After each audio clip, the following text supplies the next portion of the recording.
No ar, Faixa Livre, rádio jornalismo de verdade, a informação de primeira qualidade, a interpretação e os comentários das notícias, entrevistas, o contraditório.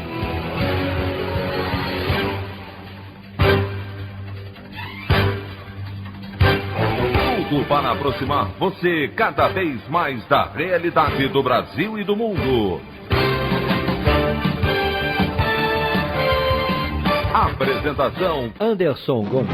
Após muita polêmica, Arthur Lira, do Progressistas, apoiado pelo Palácio do Planalto, confirma favoritismo e é eleito o novo presidente da Câmara até o fim de 2022.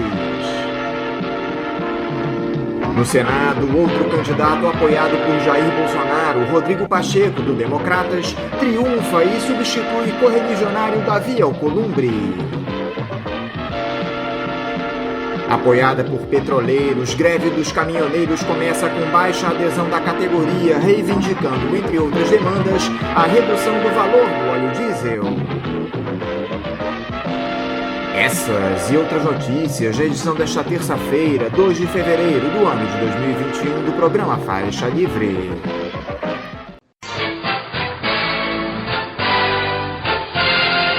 O comentário de Anderson Gomes.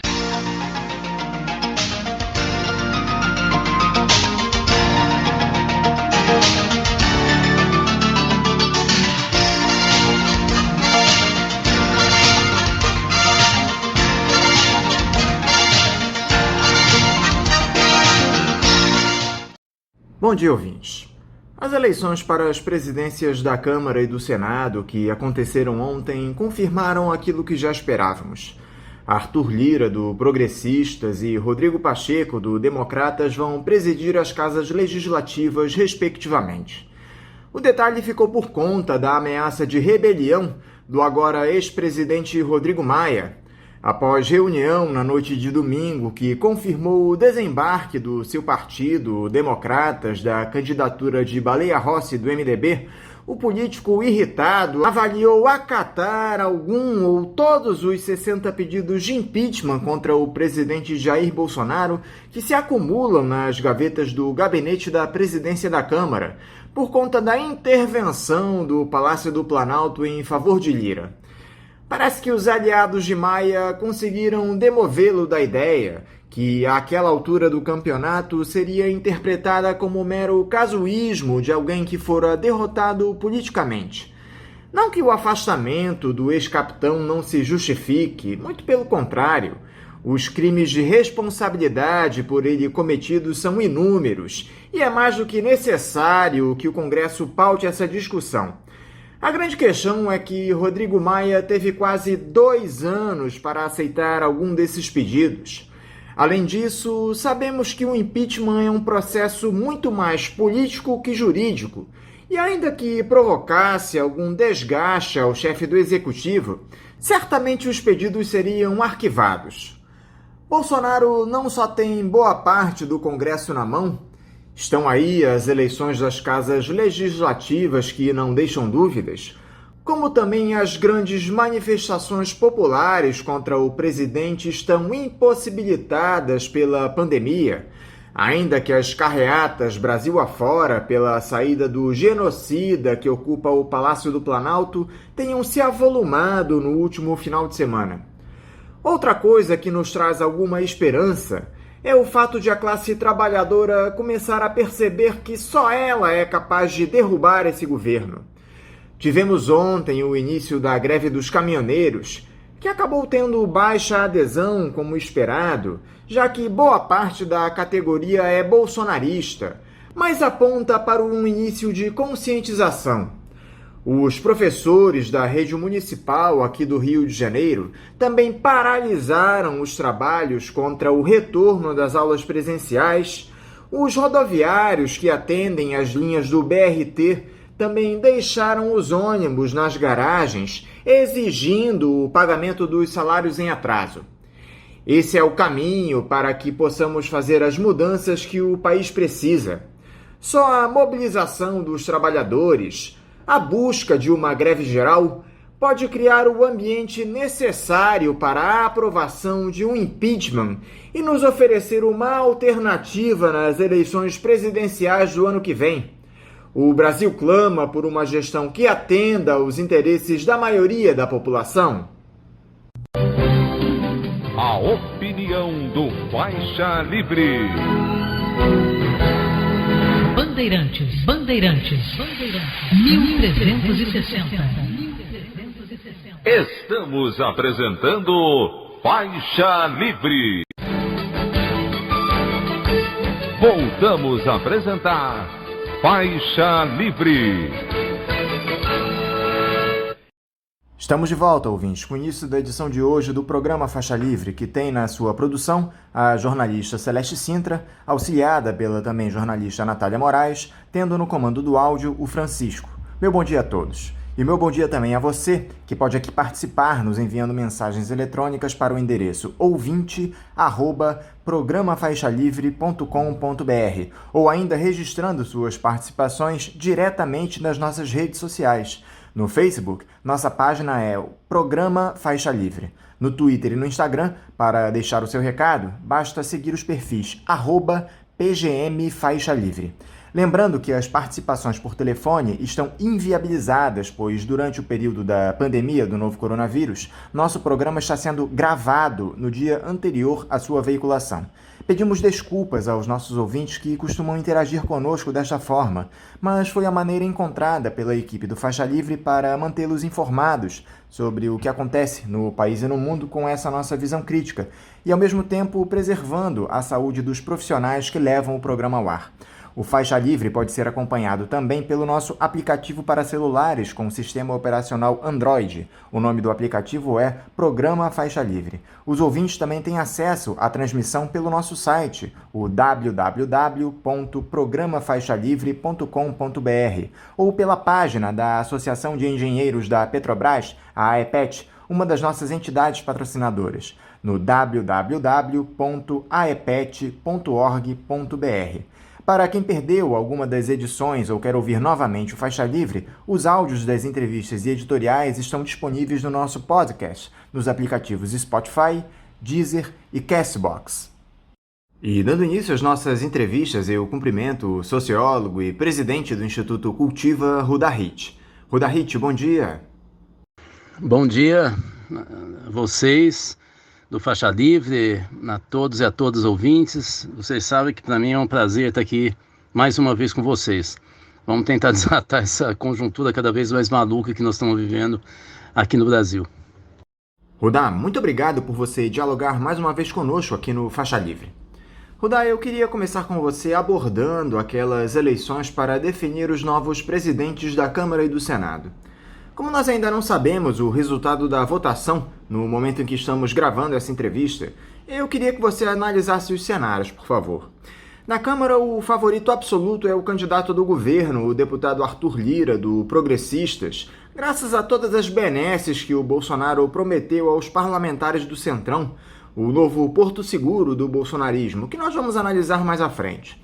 Seu oponente principal, o Baleia Rossi, do MDB, apesar de contar com o apoio da oposição, viu sua candidatura derreter nos últimos dias antes da eleição por conta das traições de deputados que vão contrariar a indicação partidária para votar no Lira.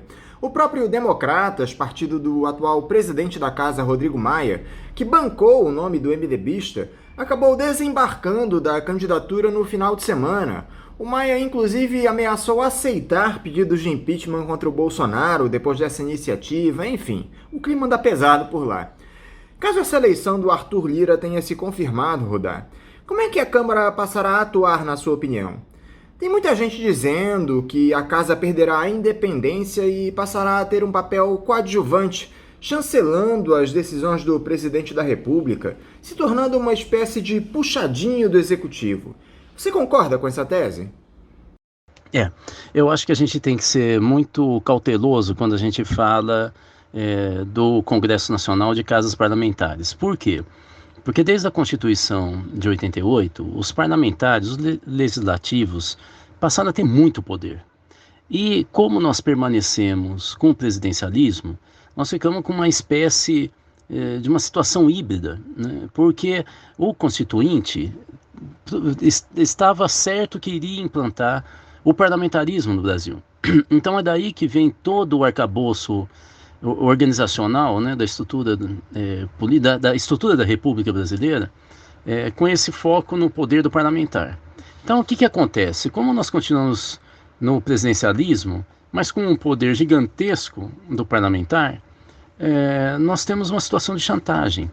E a pedra de toque dessa chantagem é, em primeiro lugar, o impeachment, que é uma lei muito ruim para a democracia e para o poder do cidadão e do eleitor. Mas depois nós temos uma sequência de situações ao longo do ano, que talvez o momento, o ápice, seja o segundo semestre, com a discussão do orçamento do ano seguinte, né? Que vem colocando o tempo inteiro o governante, seja prefeito em relação aos vereadores, seja o governador em relação aos deputados estaduais, ou seja o presidente da República em relação aos deputados federais e, num segundo plano, os senadores, colocando eles numa chantagem diária. Então, em primeiro lugar, não dá para dizer que com Arthur Lira o Congresso perde autonomia, não, independência. Isso não vai ocorrer nunca. Aliás, quem está acompanhando bem toda a movimentação nas eleições para o Senado e para a mesa diretora do Senado e da Câmara dos Deputados está percebendo claramente isso. É uma movimentação de chantagem diária, não é? Inclusive, quando o Rodrigo Maia, percebendo que ia ser devorado, né, inclusive pelo seu partido, né, ele começou a fazer várias chantagens que ele pode fazer, como abrir o processo de impeachment ou sair do DEM. O jogo não terminou, não é? E vou dizer mais, não é só por causa do dinheiro de emenda parlamentar e obras que esse dinheiro foi liberado para 200 deputados para votar no Arthur Lira. Tem mais acordos de comissões permanentes, tem muito mais acordos, né? E você vê, por exemplo, há uma discussão, houve uma fala nos bastidores de que da bancada do PT, 15 a 20 deputados votariam no Lira. Não é no Baleia Rossi, é no Lira. Então, metade da bancada do PSB se dividiu, né? Estava dividida em relação a quem votar, não é? Então, assim, nós temos que ter um pouco de cuidado, porque o parlamento não tem essa coisa tão progressista ou tão, digamos, presa ao governo federal. Existe uma série de tramas e eu acho que o que vai acontecer agora é que a trama vai continuar. Minha posição, eu venho falando já em várias entrevistas que eu dei aqui no Faixa Livre, é que o Bolsonaro está no bolso do Centrão e não o inverso. Você acha que foi correta a estratégia da oposição ao Bolsonaro, ou da maior parte dos parlamentares, de votar no Baleia Rossi, abrindo mão do apoio a uma candidatura genuinamente progressista que questionava o ultraliberalismo como a da Luísa Erundina, do PSOL? Esse pragmatismo trouxe algum benefício para a esquerda, Rudá? Bom, primeiro, como eu acabei de falar, não estou certo de que a maioria da oposição descarregou o voto no Baleia Rossi. Não está certo, não tenho certeza disso, de maneira alguma, né? Por incrível que pareça, né? Em segundo lugar, acho que foi um equívoco gigantesco, porque se a oposição de centro-esquerda tem mais de 100 votos e o Baleia Rossi tem menos de 200, o poder de barganha da esquerda era gigantesca. E essa história de que se não apoiar o Baleia Rossi não teria segundo turno, parece que não tem sentido algum no frigir dos ovos, né? Então eu acho que a esquerda vem tendo uma postura muito recuada, muito cautelosa, que deixa de ser prudente e começa a se aproximar da covardia, né? E aí vai perdendo identidade, vai perdendo imagem pública, vai perdendo respeito, né? E é isso que aconteceu agora nessa votação das mesas diretoras, né, no Congresso Nacional. E no Senado, Rudá, a tendência é a confirmação da eleição do Rodrigo Pacheco, do Democratas, partido do atual presidente Davi Alcolumbre. A Simone Tebet, do MDB, ainda tentou lançar a sua candidatura, mas ela acabou perdendo o apoio da própria legenda, que decidiu permitir o voto dos integrantes da bancada em qualquer um dos postulantes. O Rodrigo Pacheco é conhecido pelo seu perfil conciliador, discreto. Acabou tendo uma carreira parlamentar meteórica lá em Brasília. Foi eleito deputado em 2014. Na eleição seguinte, ganhou uma vaga no Senado e agora deve ocupar a presidência da casa. O detalhe é que ele é mais um que tem o apoio do Jair Bolsonaro, ou seja, impeachment é um tema que vai passar longe do parlamento até o fim do mandato, caso algo muito excepcional não aconteça até lá. Eu queria que você analisasse essa provável eleição do senador Rodrigo Pacheco e a pauta do impedimento do ex-capitão por crime de irresponsabilidade provavelmente enterrada. Bom, o Senado é mais acachapante, né? Você veja que é uma coisa interessante, porque o Senado fecha de uma vez com um candidato do centro-direito, né? Nítido, e a candidata do MDB, que teoricamente poderia ser um pouco mais progressista e ainda pior, né, do que o Rodrigo Pacheco aqui de Minas, né? De qualquer maneira, eu acho que o que é estranho é que você viu que o Senado, na votação, tanto na votação de definição do novo Fundeb, como na votação da regulamentação do Fundeb, eles estavam totalmente recuados e votaram, digamos, com um projeto progressista do Fundeb, com o CAC, né? CAC, o custo aluno qualidade, né? Então você percebe algo estranho. Qual é o nome que se dá para isso? Pragmatismo. Ou seja, eu diria que todas as bancadas, inclusive do centro-esquerda hoje no Congresso Nacional, elas são extremamente pragmáticas, não são ideologizadas, não se pautam por um programa nítido, eles discutem pequenos pedaços de poder e um movimento assim, permanente de tentar conquistar um palmo a mais e assim por diante, né? E os deputados, inclusive os deputados senadores com quem eu conversei, eles dizem o tempo inteiro, olha, os dois são bolsonaristas, né, no caso da Câmara, e na Senado a mesma coisa, os dois são bolsonaristas, mas um é mais fisiológico e o outro é mais dogmático. E a resposta de todos é, nós preferimos o fisiológico, porque com o fisiológico nós negociamos e são pessoas de palavra, porque eles dependem disso. Os dogmáticos não, eles fazem muita chantagem e às vezes nem nos atendem. Entendeu o que é o Congresso, não é? Então, essa história de cravar muito claramente posição de bancada progressista e bancada conservadora, na prática hoje, ela está totalmente diluída, essa fronteira entre elas. Agora, Rudá, se o impeachment fica momentaneamente em banho-maria, isso se dá, como nós já comentamos, pela atuação do Centrão, que já está cobrando o preço do apoio ao Bolsonaro. Os partidos do baixo clero pediram a titularidade das pastas da saúde e da cidadania, e o próprio presidente já prometeu recriar mais 3 ministérios, o da cultura, do esporte e da pesca, para acomodar aliados caso tenha seus candidatos eleitos no Congresso, o bom e velho toma lá da cá, que o ex-capitão prometeu que não faria. E até acabou voltando atrás depois da repercussão dessa declaração, mas eu duvido que ele desista da ideia. O Ministério da Saúde, aliás, que tem sido alvo de tantas críticas por conta da gestão criminosa na pandemia, é liderado pelo general Eduardo Pazuello, o que acabou reforçando mais um embate entre as facções do governo. Os militares estão cada vez mais frágeis na gestão federal e nada confortáveis, Rudá. Esse racha entre o Centrão e as Forças Armadas, além do desgaste do Pazuello, pode produzir algum resultado desfavorável ao Bolsonaro, ainda que o fisiologismo esteja em alta? Bom, a minha leitura é um pouco mais cética do que a sua. Eu acho que, em primeiro lugar, o impeachment nunca teve na pauta.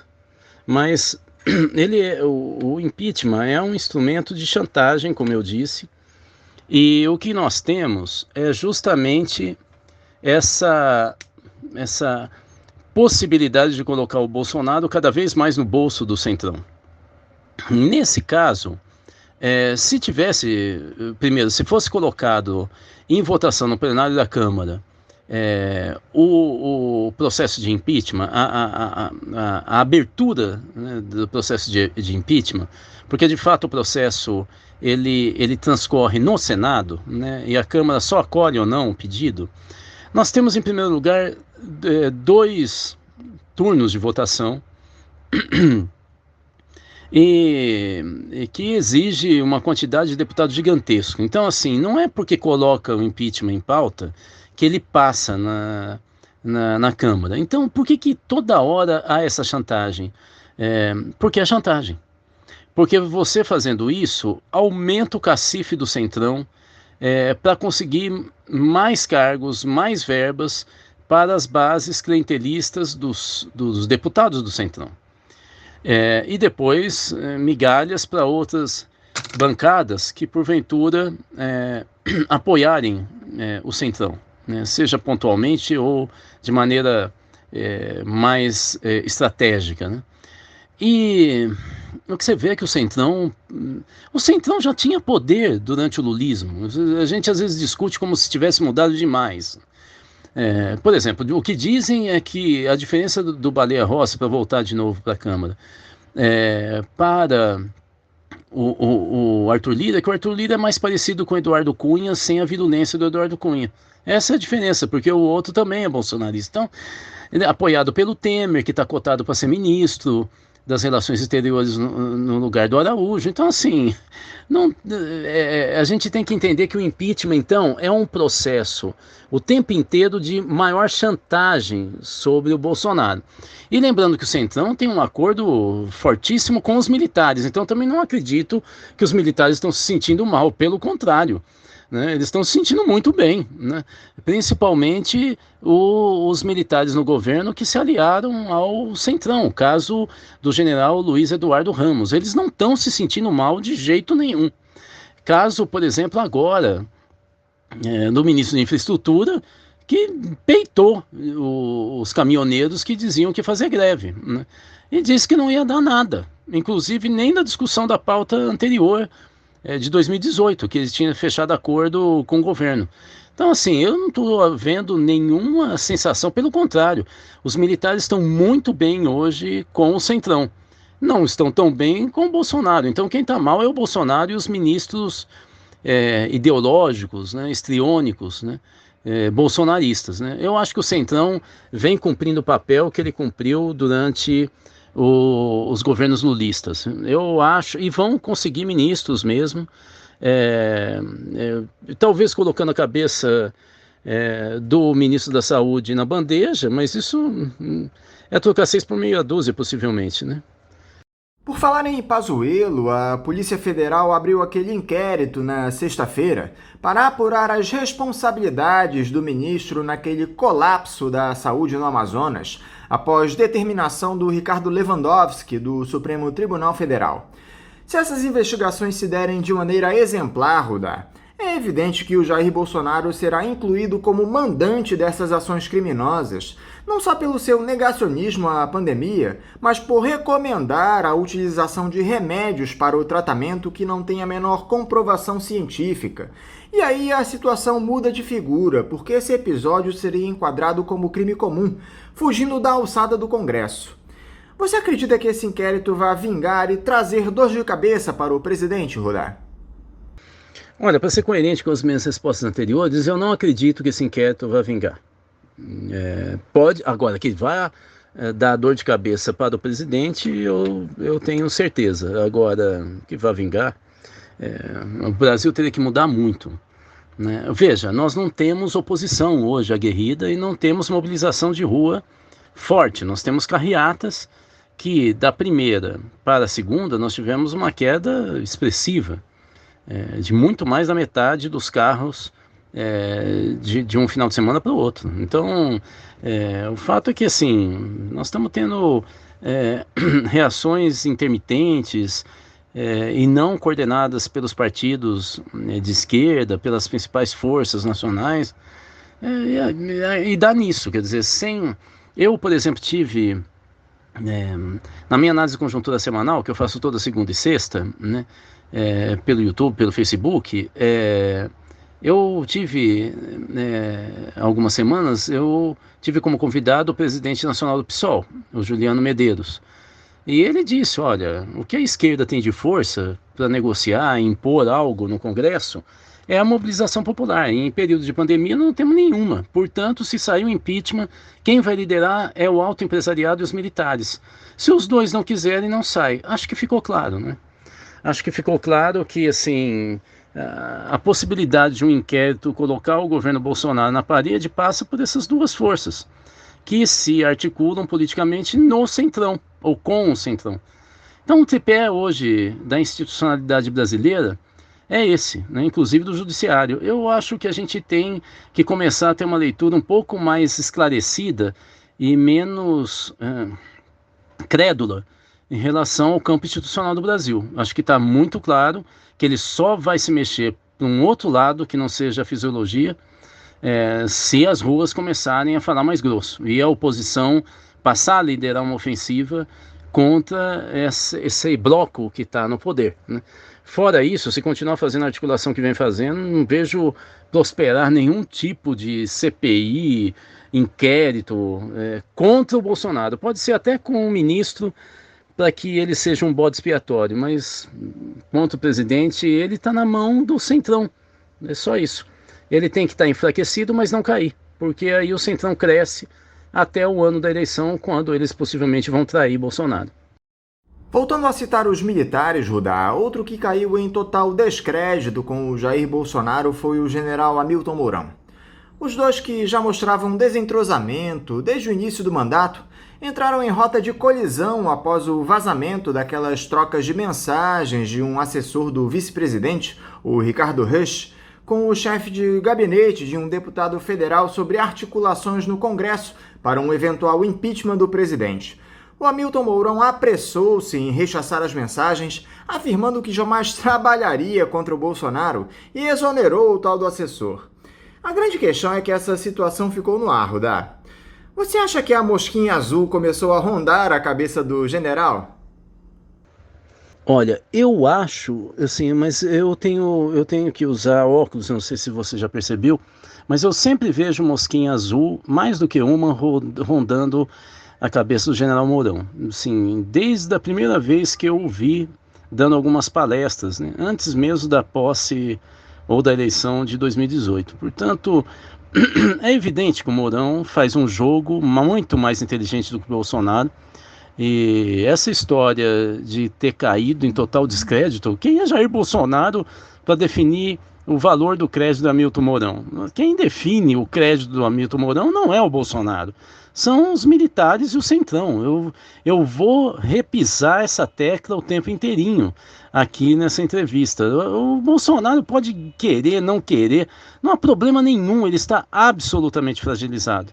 Quem comanda o governo hoje, cada vez mais, é o centrão com o Mourão e com uma consulta o tempo inteiro ao alto empresariado, que significa principalmente Fiesp. É isso. Então, eu acho que assim, essas brigas eu acho que são muito bem elaboradas, inclusive pelo Mourão. Ele vai e volta, assim como o Bolsonaro vai e volta. Eu acho que até um estilo dos militares brasileiros, eles vão e voltam, né? Sempre, né? Como foi o caso do Haiti. Mudando de assunto, Rudá, a defesa do ex-presidente Lula teve acesso àquelas mensagens trocadas por aplicativos entre os procuradores da Lava Jato no âmbito da Operação Spoofing e o teor de alguns trechos dos diálogos do ex-juiz Sérgio Moro com o Deltan Dallagnol apontam mais uma vez para uma atuação conjunta entre acusação e julgador. Em uma das mensagens trocadas em 2016, o Moro pergunta se os procuradores têm, abre aspas, uma denúncia sólida o suficiente, fecha aspas. O então coordenador da Força-Tarefa da Lava Jato informa as linhas gerais dos processos que pretendiam apresentar contra o Lula.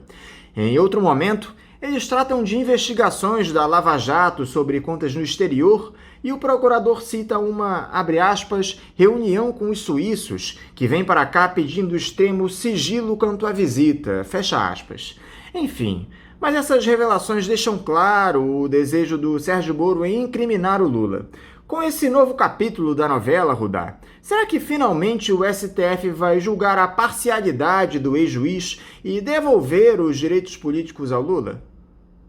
Bom, aqui é um pouco mais complexo. Em primeiro lugar, eu acho que tudo leva à anulação da sentença dada contra o Lula, fazendo com que todos os processos que foram julgados pelo Sérgio Moro voltem à primeira instância, incluindo, portanto, a reafirmação das decisões do Sérgio Moro pela segunda instância. Então, isso significaria que, no caso específico do Lula, ele teria, então, ele teria os seus direitos políticos restabelecidos. A questão aqui é que eu não acredito que o Lula seja candidato a presidente, por diversos motivos. Um deles, eu posso atestar, é o cansaço do Lula. Lula já não é mais um jovem, ele está bem cansado, e o lulismo construiu um partido muito conservador, o seu partido, o PT.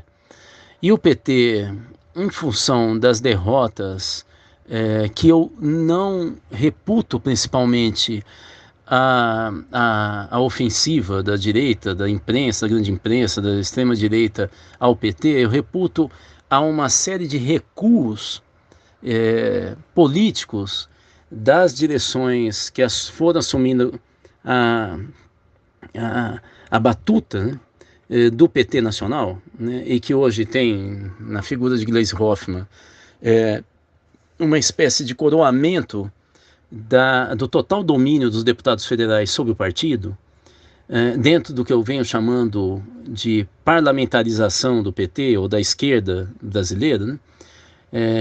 Você, então, a partir daí, esse recuo, tanto do ponto de vista programático, como do ponto de vista da capacidade de se vincular às agendas nacionais, ou seja, eu estou dizendo que são direções petistas que cresceram durante o lulismo dentro de uma política em que você se afirmava como poder a partir dos benefícios que você conseguia fazer à sua base, e a base, inclusive, de aliados ou até de adversários que você queria desmantelar, né?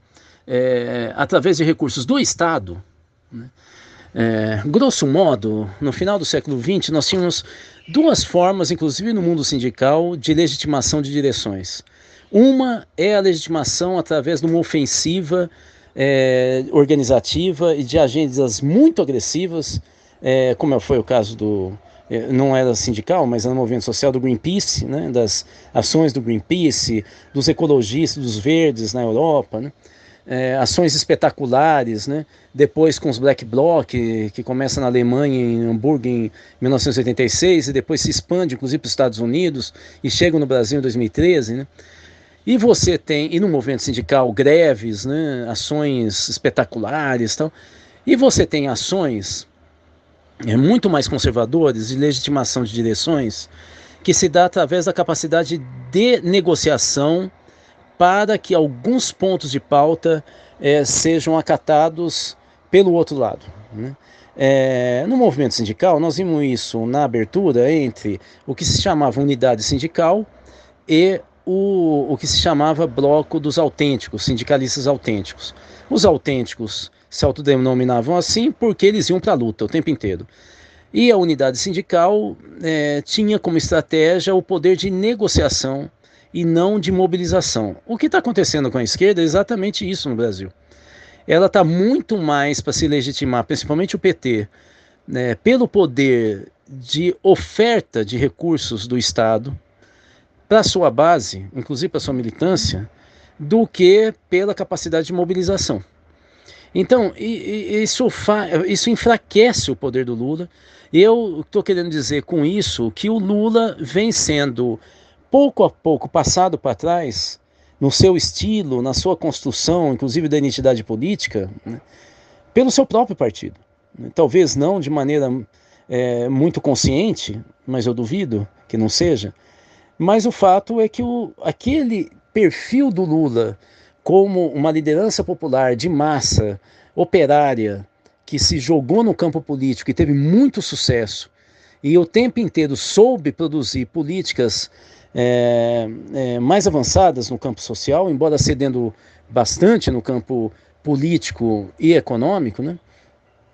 Essa imagem vem sendo corroída pela liderança de Gleisi Hoffmann e da maioria da direção nacional do PT e das direções estaduais. Então, eu duvido que o Lula, não acredito que ele, mesmo tendo seus direitos restabelecidos, consiga ser candidato, ou queira ser candidato a presidente em 2022. Portanto, ele pode ser o fiel da balança, com ou sem direitos políticos estabelecidos, para o centro-esquerda, mas ele não será o principal, digamos, o ponta de lança de 2022. Ele será um grande demiurgo, mas não a ponta de lança. Ainda em relação ao PT, Rudá, você escreveu um artigo no final do ano passado abordando a encruzilhada em que o Partido dos Trabalhadores estaria, e nós ainda não chegamos a conversar a respeito dele. No texto, você cita uma entrevista do José Genuíno, onde ele critica os governadores do partido no Nordeste, condena essa postura de uma vertente que busca acordos com os ultraliberais no Congresso. Fato é que o PT está muito dividido e desgastado, Rudá. Eu gostaria que você comentasse esse artigo e a situação atual do Partido dos Trabalhadores no cenário político do nosso país. Na verdade eu me adiantei, né? Na resposta anterior. Mas vamos lá, eu vou tentar dar sequência, né? Em primeiro lugar, então, a característica central do PT hoje é um partido, em primeiro lugar, muito recuado, né? E parlamentarizado. Parlamentarizado, estou obviamente definindo que o segmento social mais importante no PT hoje, no interior do PT, são os parlamentares, e em especial os deputados federais. E que se estruturam de uma maneira muito típica de todo o parlamento brasileiro. Eles se organizam em feudos, né? Um deputado não entra no campo territorial do outro, né, no PT, né? Eles se dividem numa espécie de especialização temática e especialização territorial. Isso diminui em muito o surgimento de novas lideranças territoriais, porque elas têm que estar de alguma maneira associadas ao deputado do território. Então, a primeira característica do PT é essa.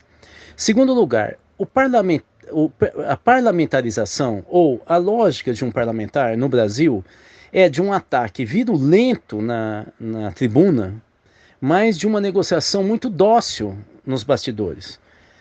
Porque ele depende dos pares da sua casa parlamentar para assinar requerimentos, aprovar, colocar as suas petições, seus projetos de lei, né, na pauta de votação do plenário, né?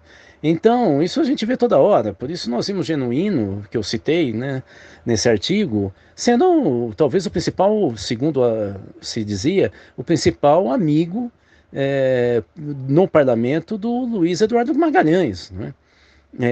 Assim como se diz que o Rodrigo Maia é muito amigo do Orlando Silva, deputado federal, igual ao Genuíno, pelo PCdoB. Então, assim, é importante a gente entender como é que é essa lógica, né?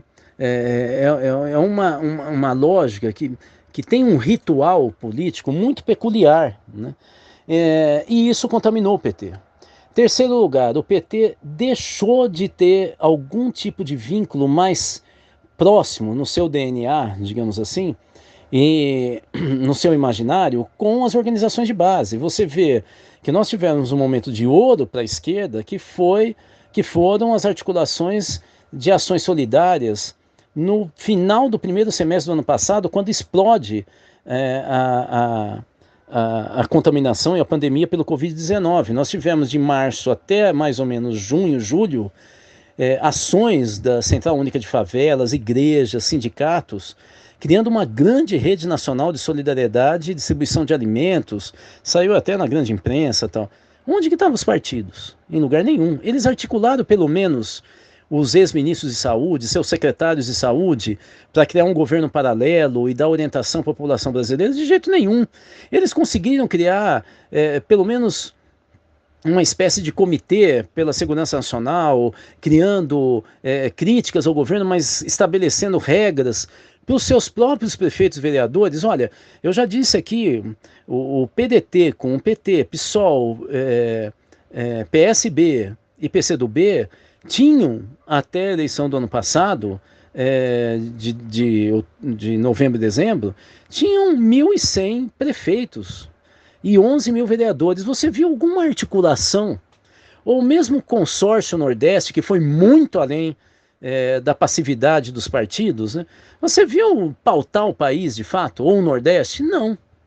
Mais do que isso, muitos dos governadores desse centro-esquerda do Nordeste, que sempre se falou antibolsonarista, não atacaram de maneira alguma o Bolsonaro. E foi aí que o Bolsonaro mais cresceu depois da ajuda emergencial, foram nesses estados, não é? Por exemplo, no estado do Ceará, né, ou Piauí, ou Bahia, porque não havia nenhum tipo de discurso de ataque ao Bolsonaro. Então, nós temos que ter uma clareza que o PT não é mais aquele partido da década de 80, do século passado, nem da década de 90. Ele é um partido que não é nem social-democrata, né? Veja a estrutura programática do PT. O PT lançou, se eu não me engano, desde o Temer para cá, 2 grandes projetos nacionais, grandes eu estou falando em volume de página, de retomada da economia, da estabilidade social no Brasil. Você viu os próprios líderes do PT divulgar e defender essa agenda? Não. Totalmente diferente do que eram as caravanas da cidadania, né? Lideradas pelo Lula antes dele se tornar presidente da República, né?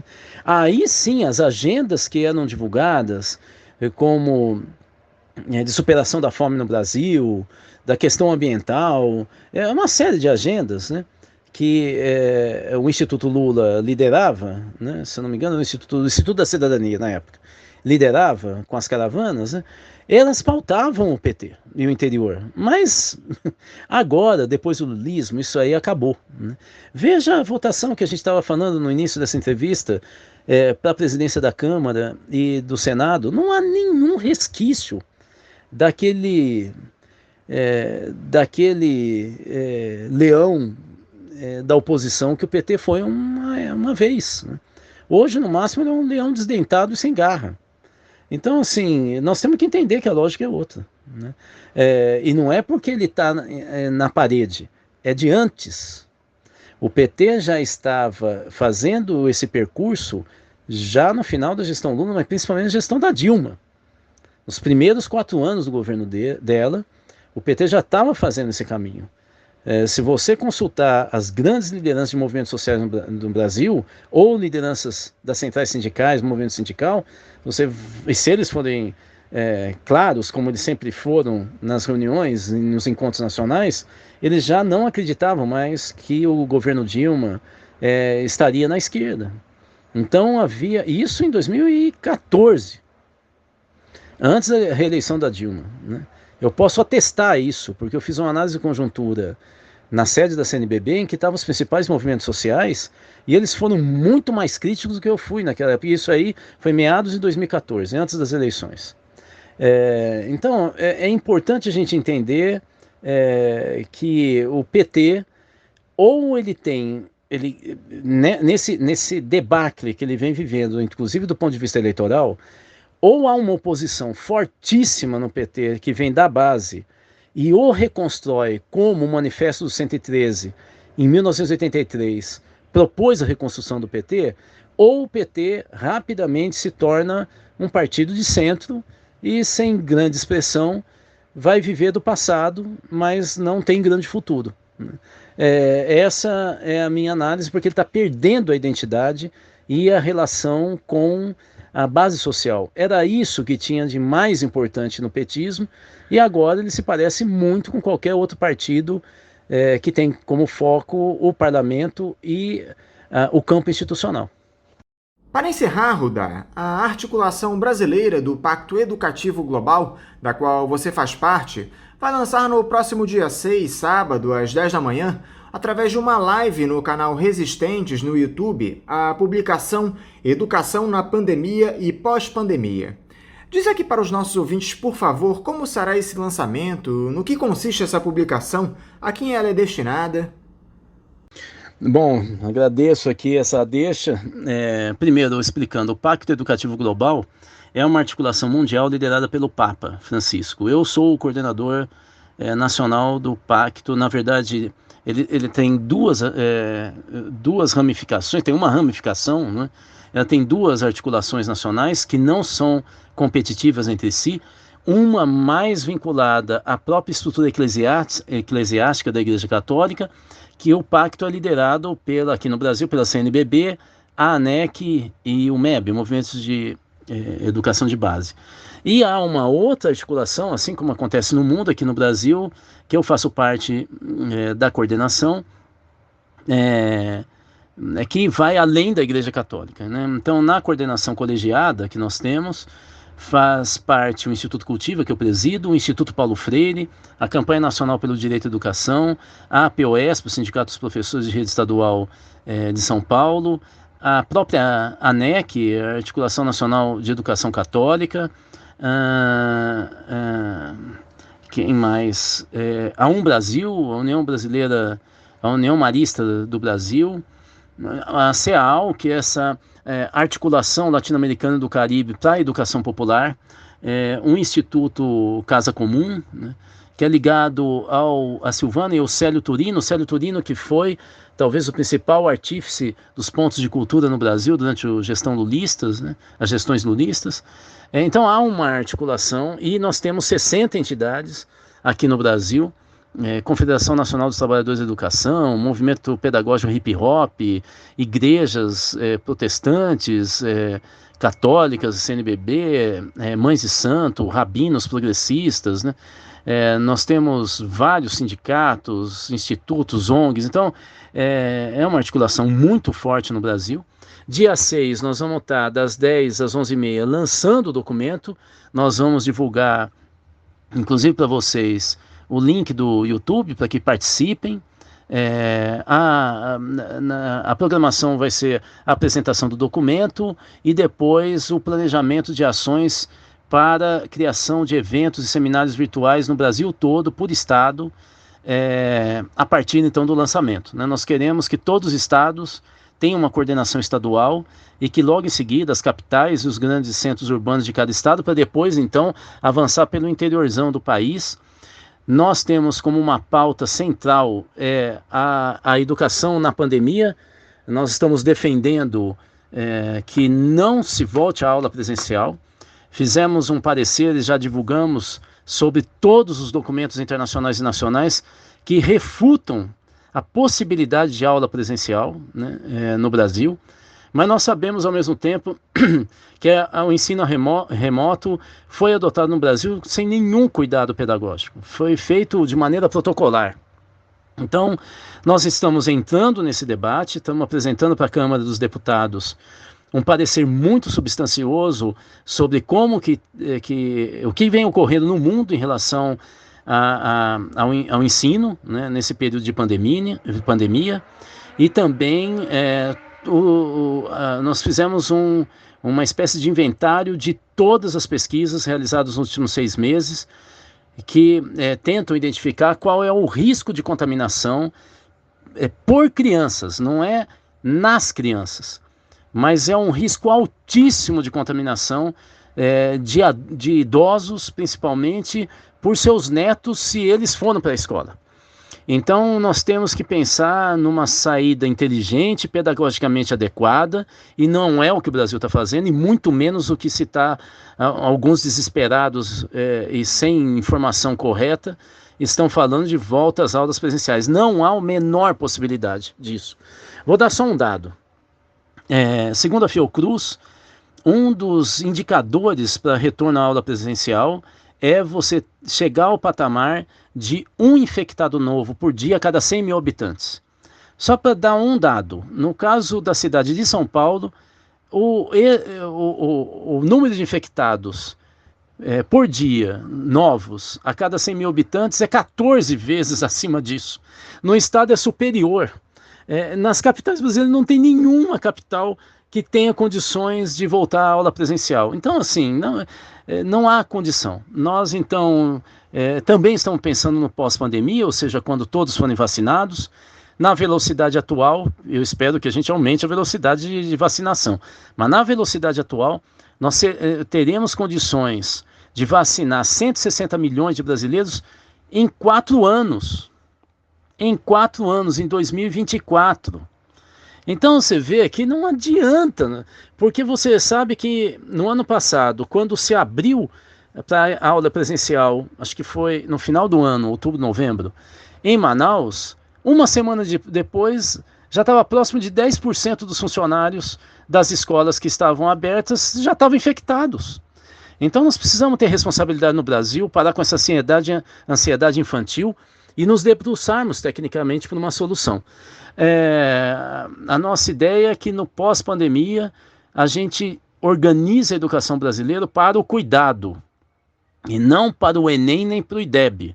É para o cuidado. Vocês não têm ideia da depressão, angústia dos nossos alunos de 15 a 29 anos. Nós temos uma pesquisa feita com 33 mil jovens nessa faixa etária, que foi demandada pelo Conselho Nacional da Juventude, e ela mostra que 30% dos nossos alunos nessa faixa etária estão propensos a não voltar mais à aula presencial ou às escolas, porque primeiro porque eles têm que trabalhar para refazer a renda da familiar, pais perderam renda, emprego, mas também porque as escolas não deram apoio emocional quando eles mais precisavam, porque fica essa discussão tipicamente empresarial do resultado e do desempenho, e se esquecendo da vida humana. Então, nós do Pacto, nós vamos entrar pesado nessa discussão, e não estamos descartando, inclusive, da gente fazer um mutirão com advogados para garantir que as escolas, seja particulares ou públicas,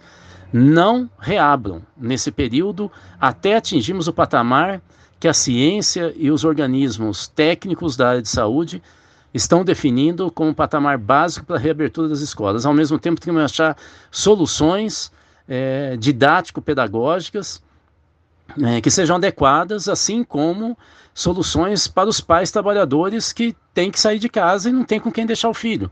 Então é um paradoxo que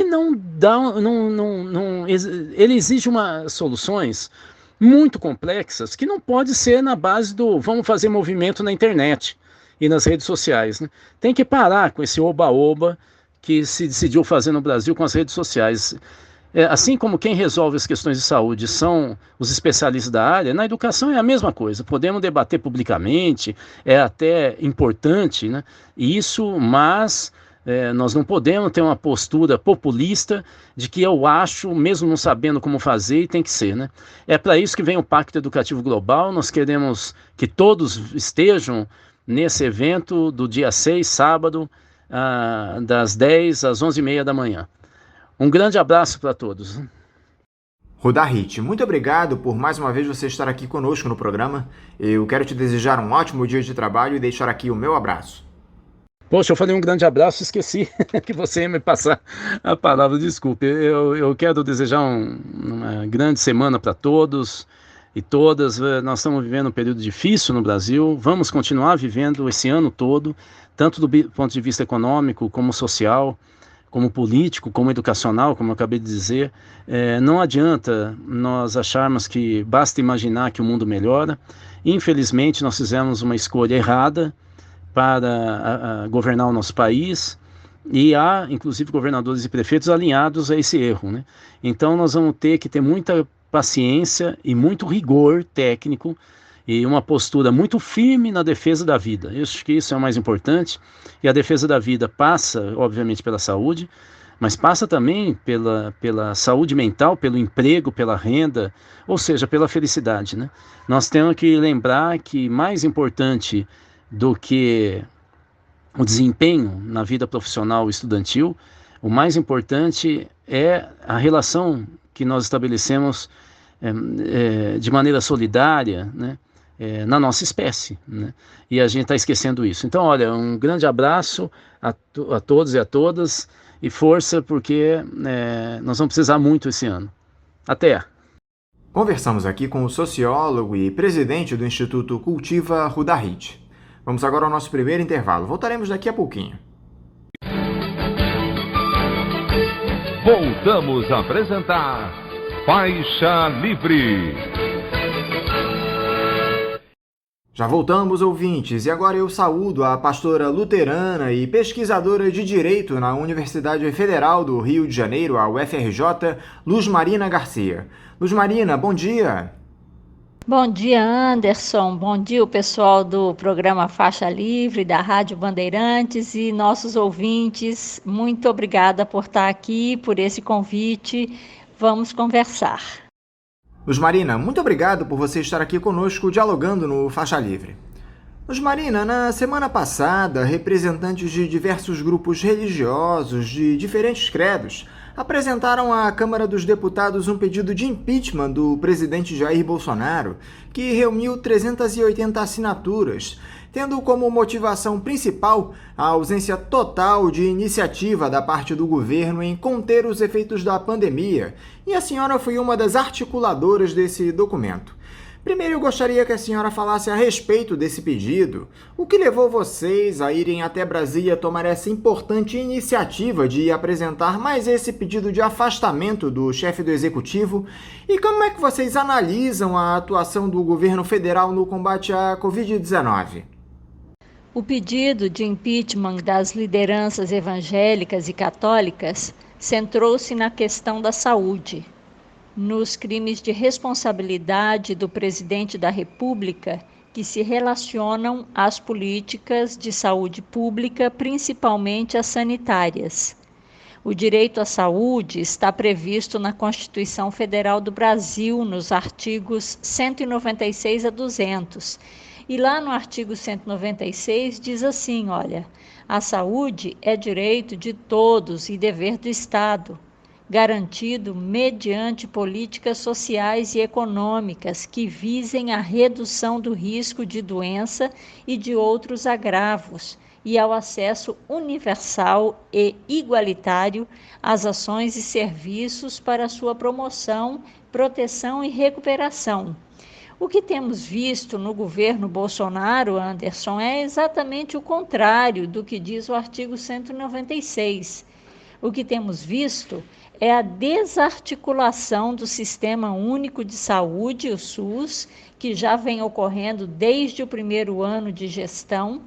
A pandemia da Covid-19 escancarou o desprezo desse governo pela proteção à saúde da população e evidenciou condutas criminosas que se constituem em verdadeira sabotagem ao direito à saúde do povo brasileiro. Então, o que nos levou a tomar essa decisão? Olha, foi a urgência de buscar um caminho para interromper um governo que está optando pela morte da população. Foi um modo de dizer basta, junto com as famílias de Manaus e com as famílias de todo o Brasil. Em um dos trechos desse pedido de impeachment, Luz Marina, vocês destacam que o sufoco de Manaus é do país inteiro. Esse descaso do governo no combate à pandemia deixa todos nós estarrecidos. A senhora, como religiosa que defende a vida e o respeito ao próximo acima de tudo, esperava ver um presidente da República deixando pessoas morrerem asfixiadas por falta de oxigênio? Eu jamais vi um presidente da República tão cruel como o Jair Bolsonaro. Ele desdenha da dor das pessoas, faz piada com a morte, zomba da tristeza. O Brasil é o terceiro país no mundo com o maior índice de contaminação da Covid-19 e o segundo com o maior número de mortes. A metade destas 220 mil mortes era evitável. Eu participei ontem de uma live com o pessoal de Manaus.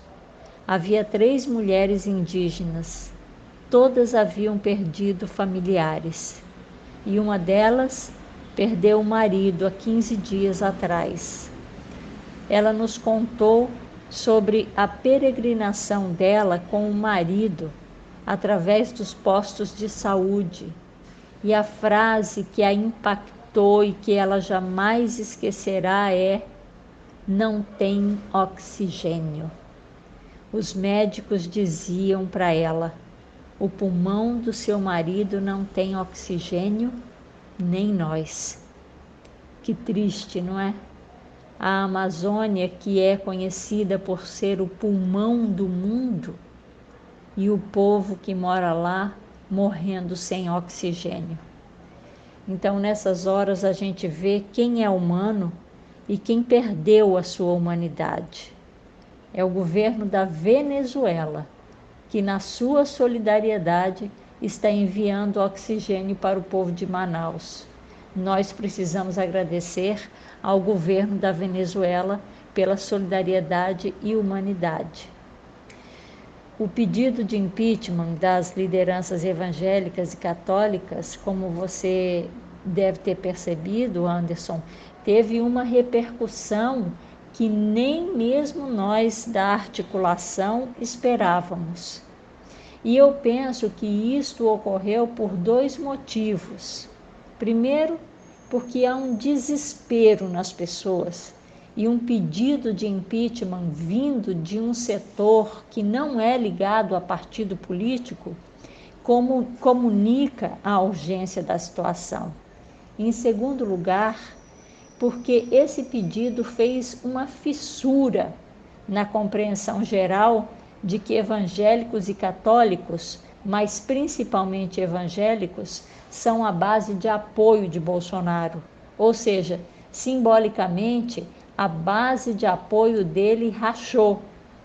Não é à toa que a ministra Damares, no dia seguinte ao protocolo do nosso pedido de impeachment, baixou uma portaria que abre a oportunidade para as igrejas se cadastrarem em um banco de dados cujo objetivo é selar uma parceria entre o Estado e as igrejas em ações sociais. Ou seja, as instituições ficarão aptas a receber recursos federais. Dessa maneira, garante-se o apoio dessas igrejas que estão na base do governo e silencia outras, não é? Mas a gente segue forte e acreditando que é através do nosso exemplo de líderes que resistem a este governo que tem políticas de morte, que o nosso povo vai ter coragem também de reagir e de lutar contra essa situação. Agora, Luz Marina, nós tivemos ontem aquelas eleições para a escolha dos novos presidentes das casas legislativas. Tanto a Câmara como o Senado elegeram novos integrantes para as mesas diretoras e a expectativa era pela vitória daqueles parlamentares apoiados pelo Jair Bolsonaro, o Arthur Lira e o Rodrigo Pacheco. Caso essas vitórias tenham se confirmado, a senhora teme que esse será mais um pedido de impeachment a ser engavetado na Câmara? Olha, Anderson, eu penso que esse pedido de impeachment poderá ser engavetado, assim como os outros 64 que foram entregues ao Rodrigo Maia. Por quê? Porque, embora Jair Bolsonaro tenha praticado crimes de responsabilidade em abundância, um pedido de impeachment só é aceito quando há um acordo político para a sua aceitação e quando o governo não paga para a Câmara e para o Senado aquilo que os deputados e os senadores pedem. Tudo é uma negociação naquela casa legislativa. Tudo tem um preço. O mecanismo do impeachment foi desenvolvido para proteger a população dos desmandos de um governo abusivo e desrespeitador dos princípios constitucionais. No entanto, no Brasil, o que temos visto é que o impeachment se tornou uma ferramenta de negociação e, mais do que isto, de extorsão, muitas vezes, do governo por parte de parlamentares. Então, quanto mais corrupto for o governo, menos chance tem de sofrer um impeachment. Quanto mais honesto, mais vulnerável se torna. Infelizmente, nós estamos diante de um caso no qual o presidente tem suficientes razões para ser impedido, mas é provável que não será. Por que a senhora acha que o Congresso não leva à frente nenhum desses 60 pedidos que se acumulam nas gavetas do presidente da Câmara? Além do componente político, a senhora acredita que há alguma outra coisa envolvida?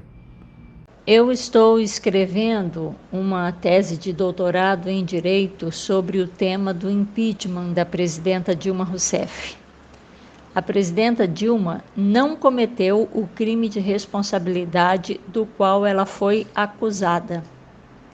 Ela foi acusada e condenada por um crime que ela jamais cometeu. O presidente Jair Bolsonaro, como eu já disse, tem inúmeros crimes cometidos. Mas o presidente da Câmara não tem acolhido nenhum pedido. Por quê? Em primeiro lugar, eu penso, porque ele participou da articulação do impeachment da presidenta Dilma, sendo ela inocente. Obviamente, o Bolsonaro e todos os outros políticos da Câmara sabem disso. Então, como se diz na linguagem popular, ele tem um rabo preso com seus pares. O segundo motivo, no meu entender, é que certamente o Bolsonaro está pagando a conta. E o terceiro motivo para o qual eu gostaria de apontar é que os militares estão na base de apoio do Bolsonaro. As Forças Armadas empenharam o seu apoio a este governo. Participaram desavergonhadamente da articulação para retirar a presidenta Dilma. Garantiram a eleição do Bolsonaro. E agora continuam endossando este governo, apesar de todo o desrespeito à Constituição e o cometimento dos crimes de responsabilidade que tem feito. Os militares, sinceramente, jogam as Forças Armadas na lama ao atrelarem-se ao atual governo da maneira como tem feito. Então, eu penso que é bem importante dizer que, ao não aceitar nenhum pedido de impeachment, o Rodrigo Maia é tão responsável pela morte da população brasileira quanto o presidente Jair Bolsonaro e todos os que garantem a sua permanência na presidência. Diante de um governo que nega o direito à vida dos brasileiros, Luz Marina, que impede o acesso das pessoas a uma renda mínima, que garanta a sua subsistência durante um período de excepcionalidade como esse que atravessamos, o que cabe às entidades da sociedade civil para minimizar esse drama? O que vocês religiosos, por exemplo, têm feito na prática, além desse pedido de impeachment, para aliviar a dor de tantas pessoas negligenciadas pelo Estado? Para começar essa resposta, Anderson, é preciso lembrar que o governo não queria pagar o auxílio emergencial para a população. Quando começou a ser pressionado, no começo da pandemia, defendeu o valor de R$300. Foi a oposição ao governo que pressionou para que o valor subisse e as pessoas recebessem R$600. Mas antes de qualquer coisa, o primeiro 1,3 trilhão que o governo liberou de dinheiro na pandemia foi para os bancos, não foi para a população. Esse é o primeiro ponto. E esta crueldade nós não vamos esquecer. Bom, do nosso lado, então, nós temos arrecadado alimentos, distribuído mantimentos, roupas, sabonete, álcool, máscara. Nós temos denunciado nas nossas comunidades, igrejas, nas redes sociais, os desvios e os desmandos deste governo. Nós temos acompanhado as pessoas que estão perdendo seus entes queridos em circunstâncias devastadoras.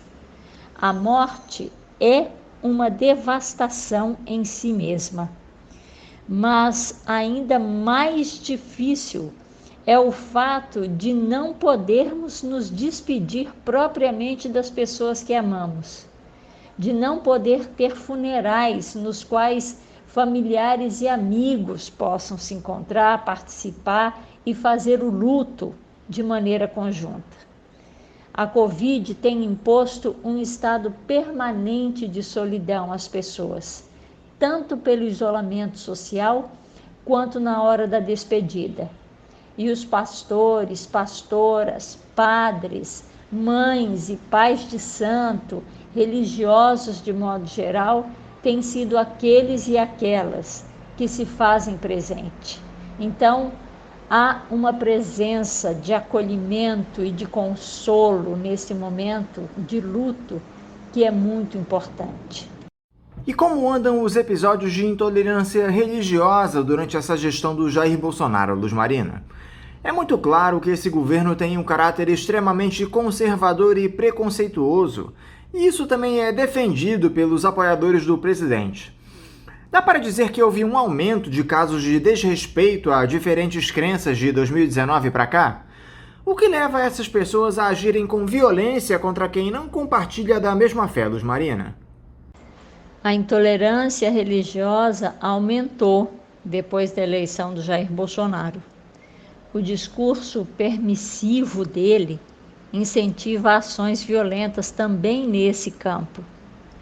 O que leva as pessoas a agirem com violência contra outras que possuem uma fé diferente é a noção de que há apenas uma maneira de entender Deus e há apenas um modo de mediação entre Deus e as pessoas.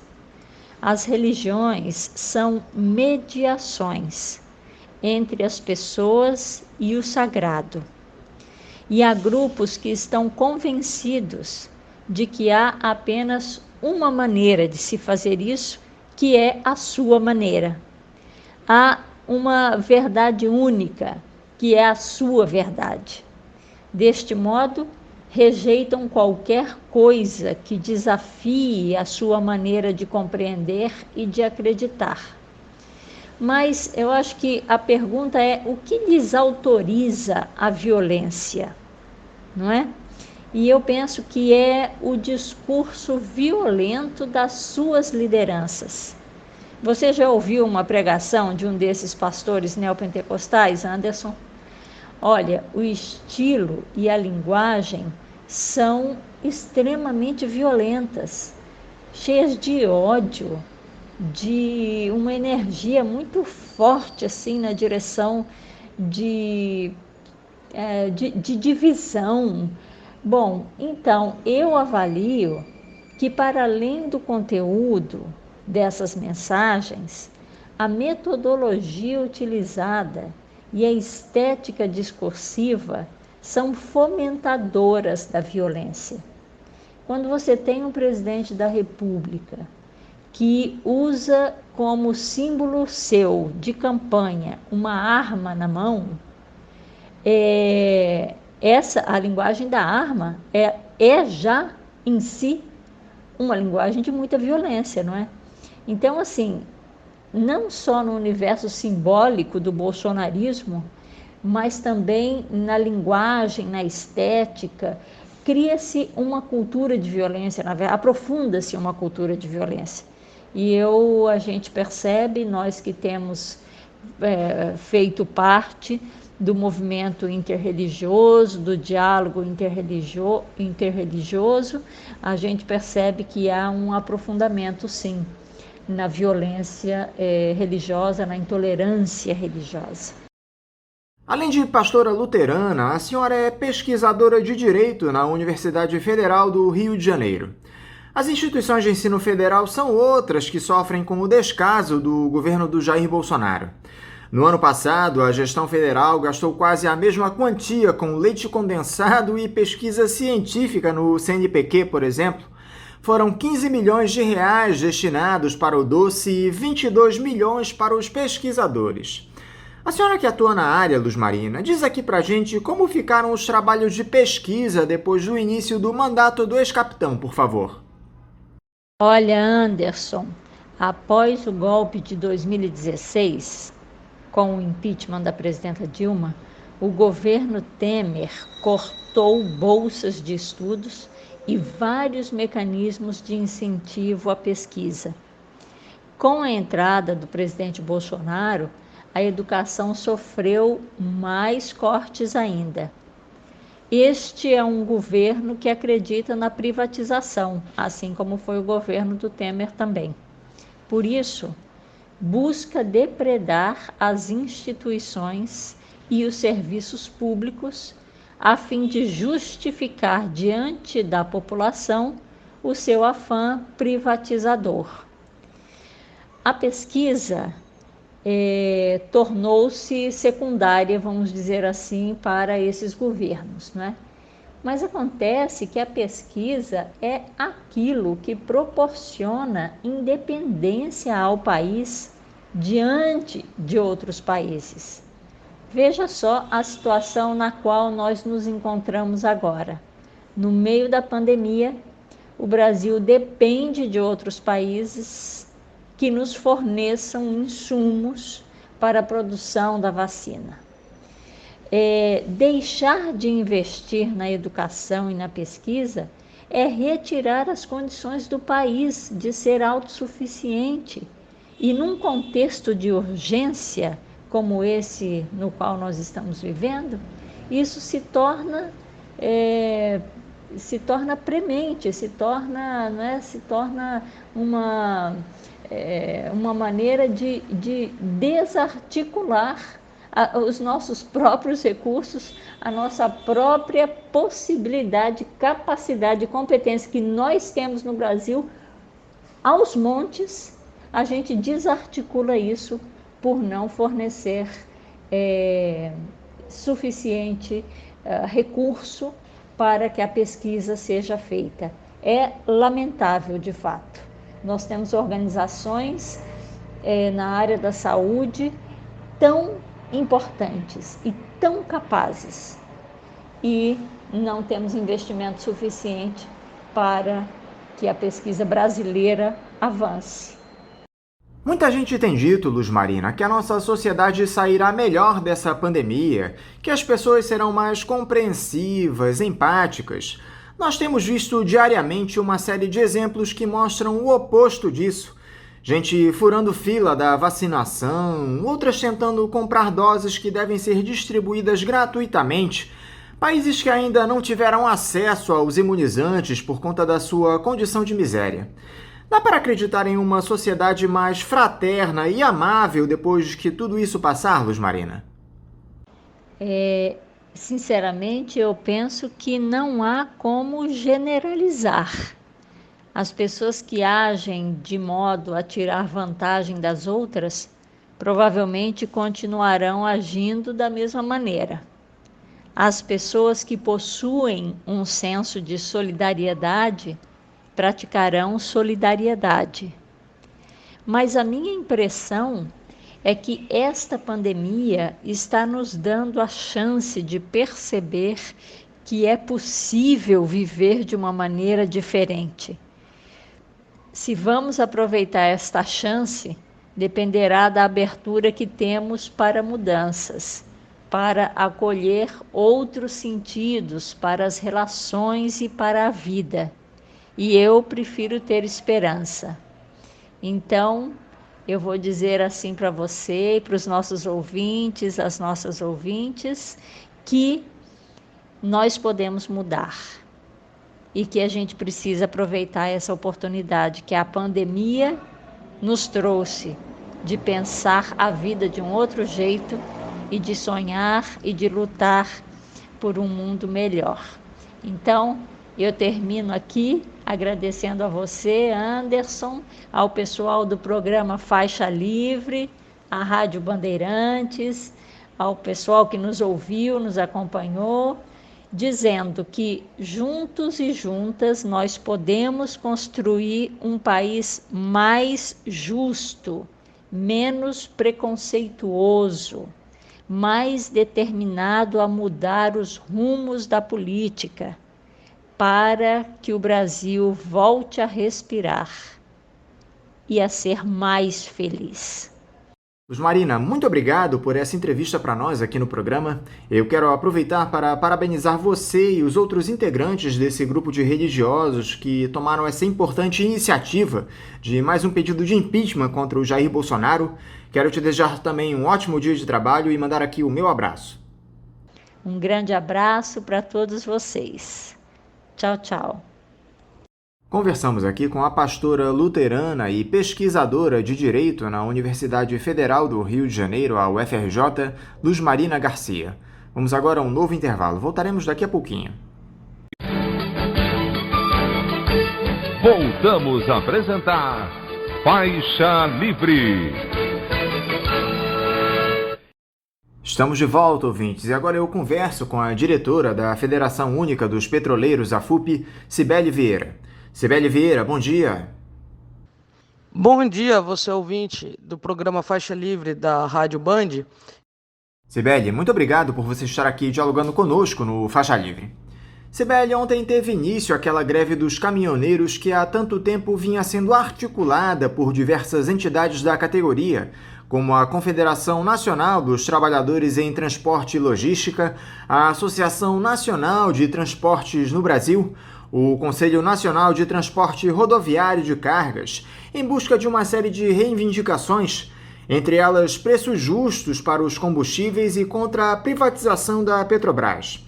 Vocês da Federação Única dos Petroleiros apoiam essa mobilização e estão realizando algumas ações em torno dela. Como é que vocês observam essa iniciativa dos caminhoneiros, Cibele? Qual é a importância dela para o nosso país e por que a FUP resolveu apoiar o movimento? Primeiro, eu queria agradecer o espaço e colocar que os petroleiros, assim como os caminhoneiros, estamos na luta por um preço mais justo dos derivados do petróleo, né? Não é para gerar lucro para poucos acionistas que nós, petroleiros e petroleiras, trabalhamos. Nós temos convicção do papel social que a Petrobras tem e o papel que ela deveria fazer, que não faz mais, para desenvolvimento no Brasil mais justo, mais igualitário. Por isso que a FUP decidiu se somar aí na luta dos caminhoneiros, que no fundo é tudo a mesma luta, né? É a questão de uma Petrobras estatal que pense no povo brasileiro. Vocês da FUP não temem que haja o risco de desabastecimento do país, Cibele, em um momento de excepcionalidade como esse que estamos atravessando com a pandemia do novo coronavírus? Como é que vocês têm lidado com isso? A pandemia realmente coloca limitações, né, às formas clássicas de mobilização que a gente costuma usar, né? A gente pode ver os próprios atos de rua agora foram primeiro transformados em panelaço, agora em carreatas.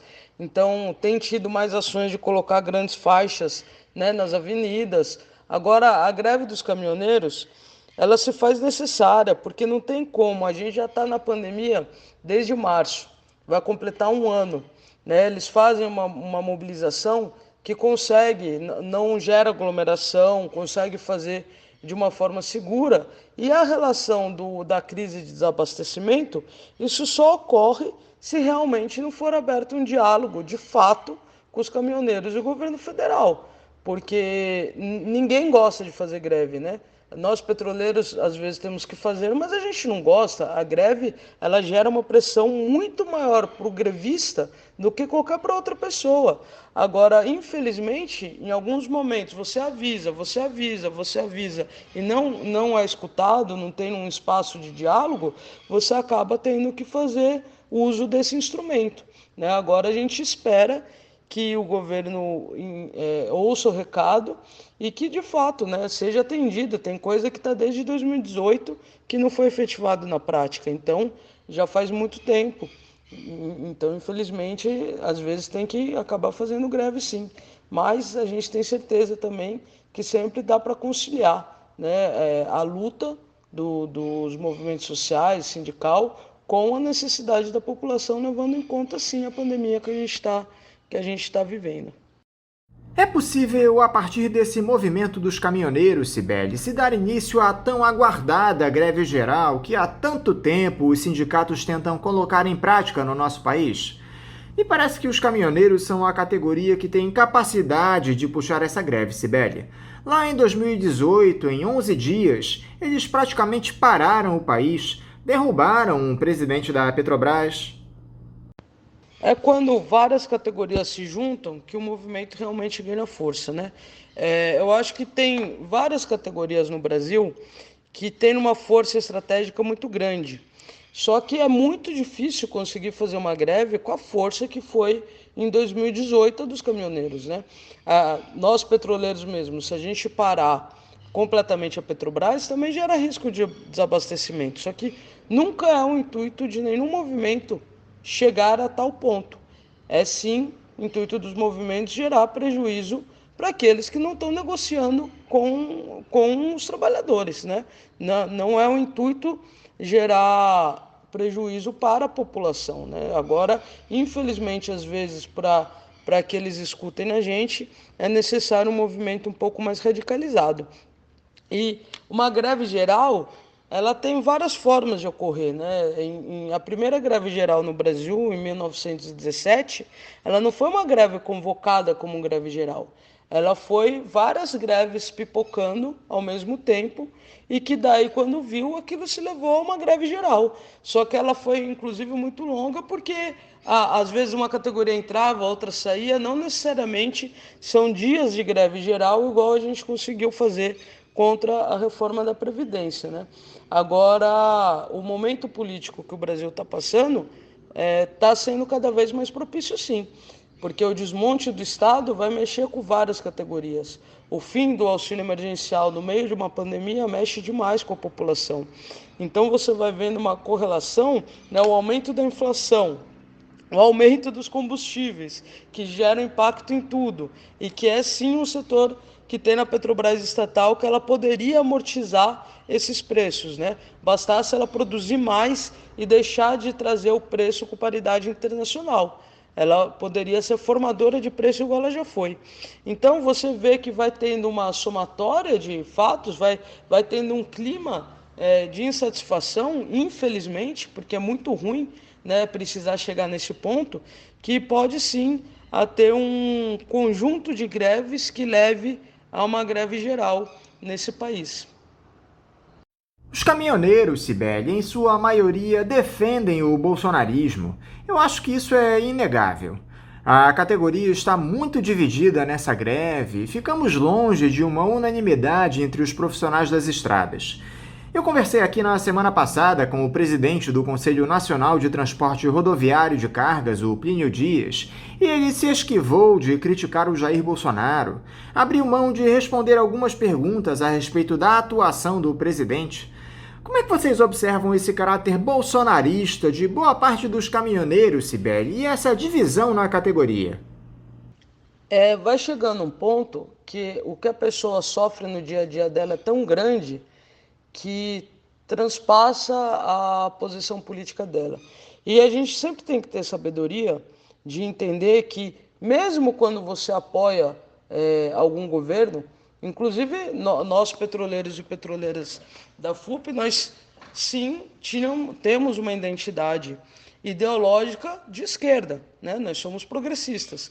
E mesmo assim, quando foi o leilão de Libra em 2013 e depois, em 2015, também anunciado o plano de desinvestimento da Petrobras, nós fizemos greve, mesmo sendo em governos de esquerda.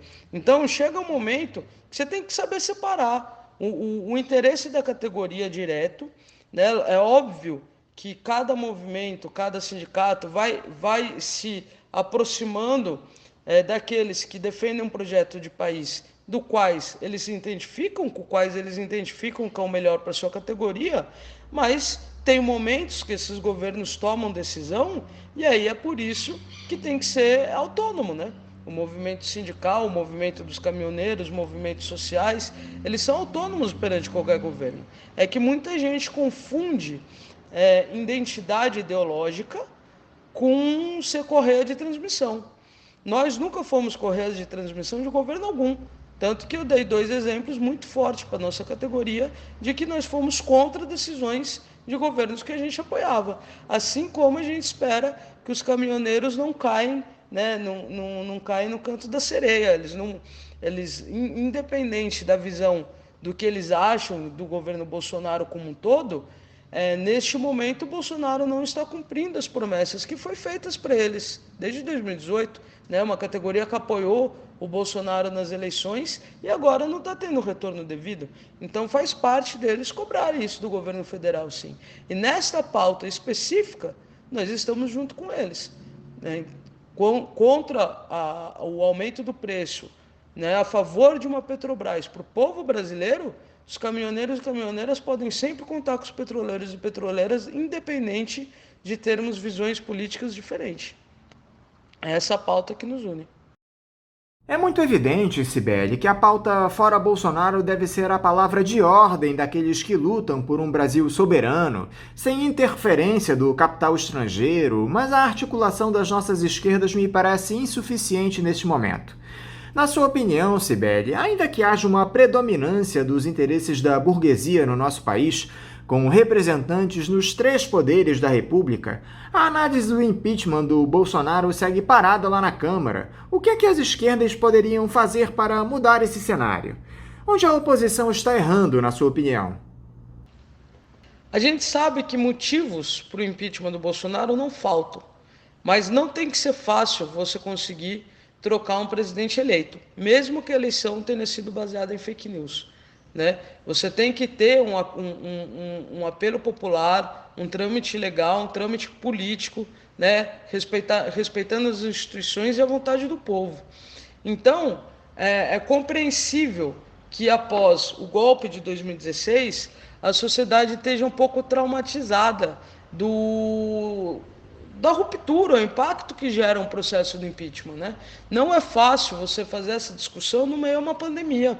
Eu vou confessar para você, eu mesmo no ano passado, quando começou mais forte, né, uma questão do fora Bolsonaro, eu fiquei com receio, porque eu olhei assim e falei, a gente está numa pandemia, estamos numa crise econômica, vai passar por um processo de ruptura política como esse? Agora eu estou convencida de que não tem jeito, porque o governo federal está jogando tão contra ao combate à pandemia que não tem como pensar que é só incompetência, sabe? Saiu até um estudo de uma ONG com participação da Conectas que coloca uma série de ações que são altamente questionáveis e que merecem sim uma CPI e um processo aprofundado de investigação sobre isso.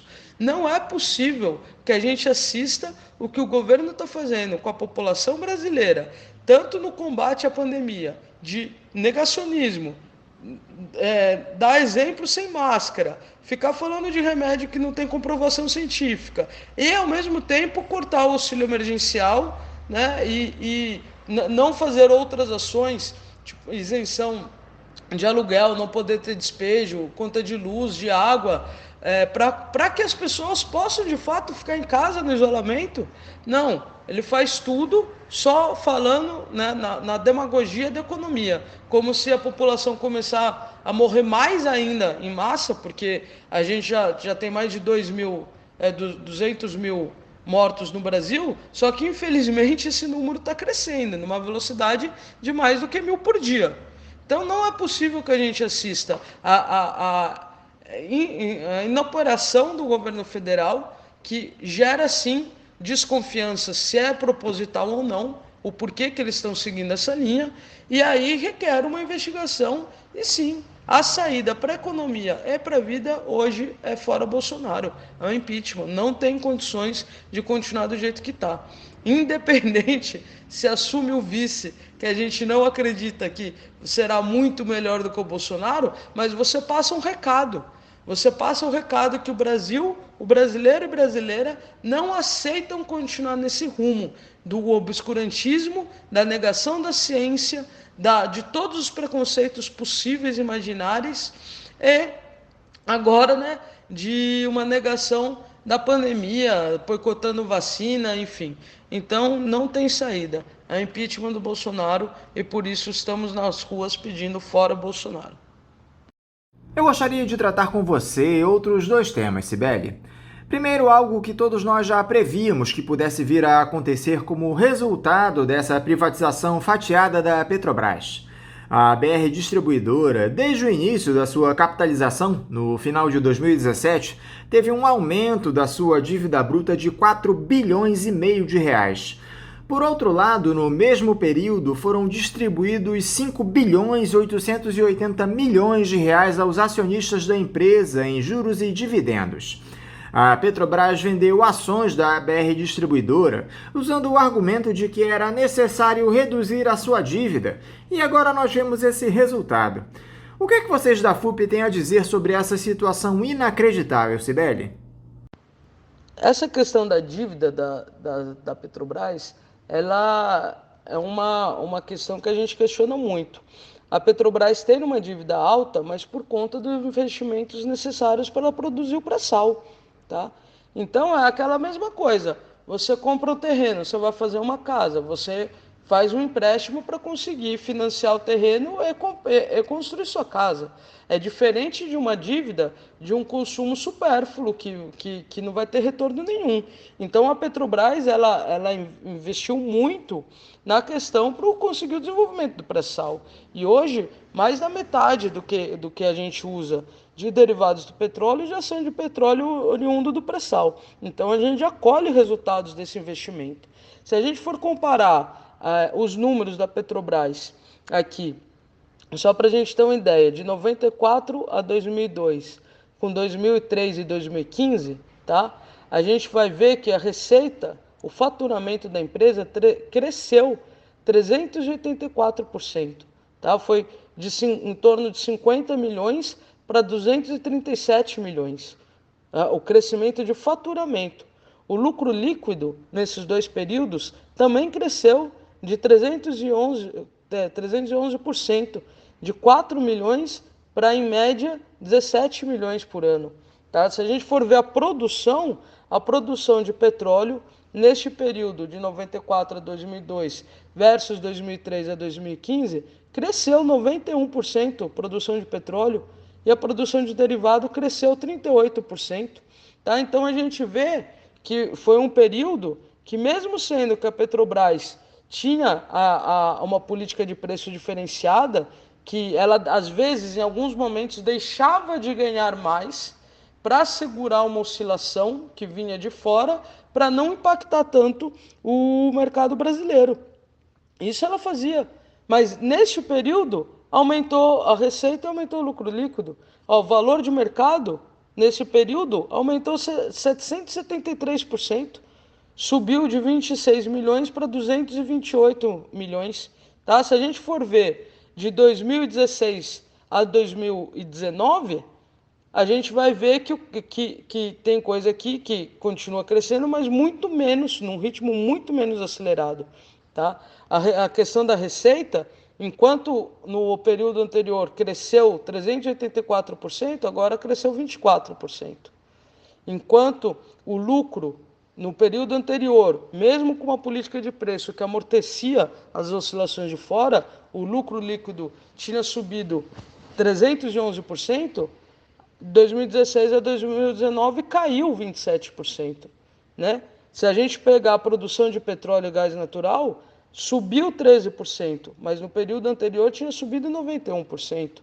Aqui, produção de petróleo e derivado caiu 7%. Ou seja, a gente continua aumentando muito pouco a nossa produção de petróleo cru, tá? A gente exporta petróleo cru e tem aumentado a produção, a importação de derivados. Isso tem totalmente a ver com a pauta dos caminhoneiros. Porque o que acontece? A gente reduziu a produção nacional das refinarias que a gente já tem e aumentou a importação.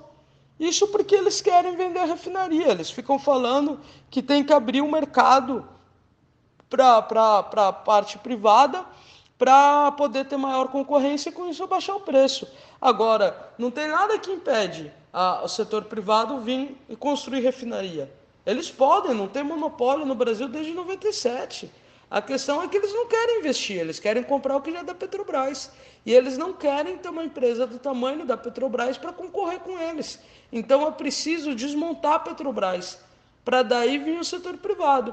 Agora você acha que isso vai baixar o preço? É o que já colocou.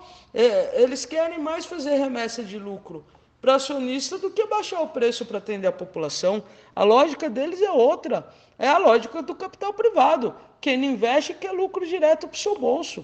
O raciocínio é esse. Ninguém está falando aqui que o cara é um monstro por pensar assim, que o investidor está errado. Ele investe e quer retorno. Uma estatal não. A estatal investe para atender a população. São lógicas completamente diferentes.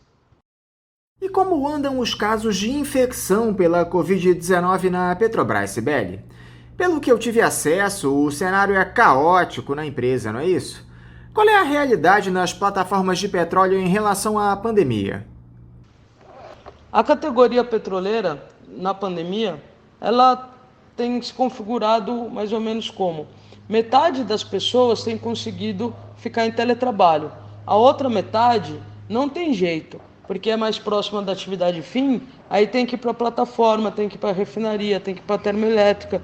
Nós fazemos parte dos serviços essenciais da população, né? Por isso que é tão estratégico ter uma estatal nesse setor, entre outras coisas, mas é um setor muito estratégico mesmo, muito importante para a logística toda do país.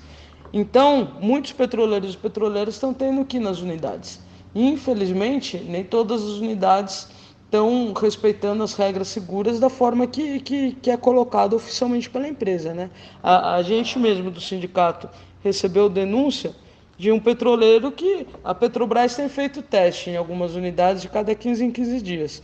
Aí deu positivo, o gerente falou para ele trabalhar mesmo assim. Então o que adianta fazer o teste?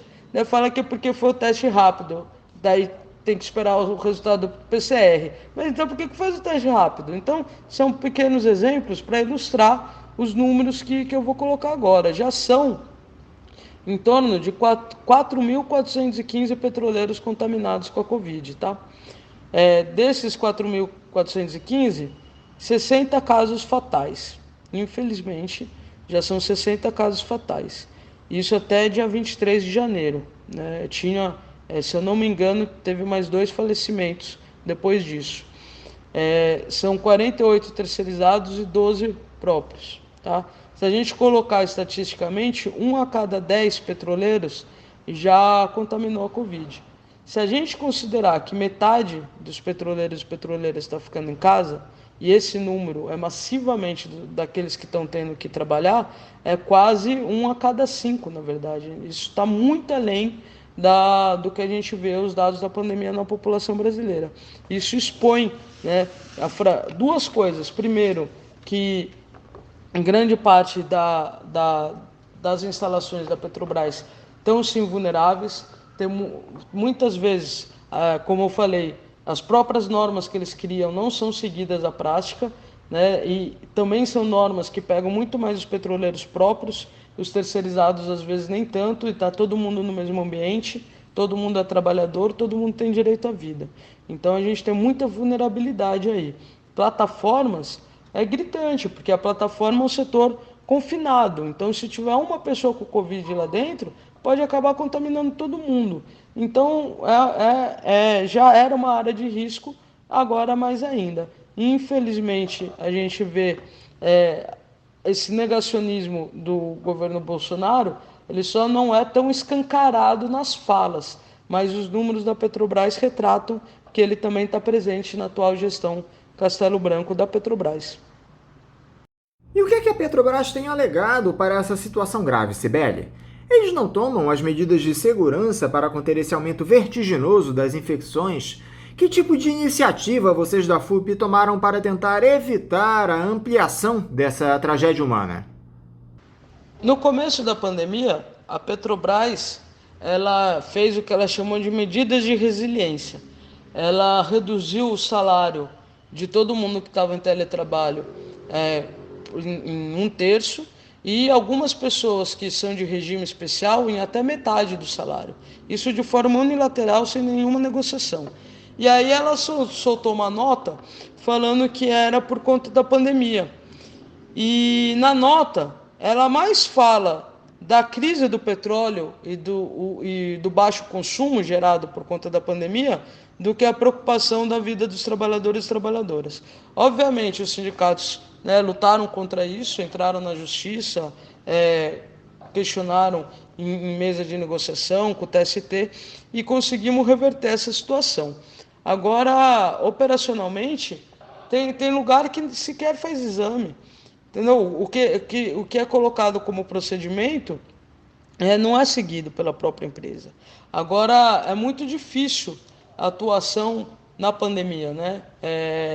O próprio sindicato tem que se preocupar em não ser um vetor de levar o coronavírus para os trabalhadores e trabalhadoras que estão indo trabalhar nas unidades, até porque senão fica mais inseguro para eles mesmos. Agora, obviamente que a gente vai na porta da fábrica, conversa, verifica como está a situação, né, nos embarques das plataformas, mas fica muito mais difícil a gente fazer qualquer tipo de mobilização propriamente dita, vamos colocar assim, do jeito que a gente está habituado a fazer. A gente tem tido reuniões com a Petrobras, onde nacionalmente a gente cobra a efetivação das medidas de segurança e também cada sindicato localmente, né? Agora, é muito difícil, como eu estou falando, você pegar uma pandemia no meio de uma conjuntura de desmonte da Petrobras, onde a gente tem 8 refinarias anunciadas que estão colocadas à venda, onde a empresa já divulgou como vai ser a gestão de mudança dos impactados pela gestão de portfólio, né? Ou seja, como vai ser lidado a questão das transferências daqueles que estão nas unidades à venda, o próprio petroleiro fica coado de também fazer as denúncias da força que deveria estar sendo feita nesse momento. Mas o sindicato está vigilante, nós estamos sim acompanhando cada caso, cada episódio que chega a nós de algum tipo de descaso em relação às normas de segurança. A gente primeiro atua localmente com as gerências locais e também levamos para a mesa nacional da gestão da Petrobras com a FUP, né? E a gente cobra as medidas. Não dando resultado, a gente entra com as denúncias nos órgãos cabíveis, né?